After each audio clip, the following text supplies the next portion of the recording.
đời sai miên bong bỏ con chua lên tới ấy con số ông pi prang đầy ta prang đầy xí là ăn phai nên cái lại nè chẳng cái lại những prang đầy á bong chẳng prang đầy bong cứ số hậu mền tan cứ nơi cái lại cho mùi năng chặt cờ lê tai mà đòn á bong thế chẳng ở prang nơi cái lại nằng ở con chọn bong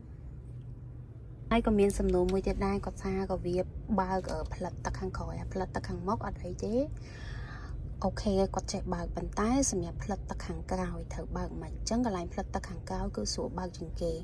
បងគ្រាន់តែមូលកន្លែងនេះកន្លែងចង្កឹះបងហ្នឹងណាមិនបាច់កាច់មិនបាច់អីទេក៏មូលវាអញ្ចឹងមកអញ្ចឹងអាហ្នឹងនេះ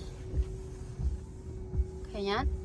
បងវាលោទៅតែប៉ុណ្្នឹងឯងបងអញ្ចឹងតើតងមួយការបើកផ្លិតទឹកខាងក្រោយហើយនឹងហ្វ្រាំងដៃ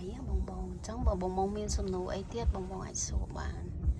ខ្ញុំនឹងធ្វើវីដេអូជូននេះឃើញទេបងអញ្ចឹងវារៀងស្រួលហើយងាយអូខេអរគុណច្រើនអញ្ចឹងមកដែលខ្ញុំពងបង្ហាញនេះមកដែល BYD Sealer N5 ប្រភេទអគ្គិសនីបងសាំងផងប្រើបានទាំងសាំងប្រើបានទាំងអគ្គិសនីចង់ប្រើសាំងនេះ EV 8 EV អូខេអរគុណច្រើនបង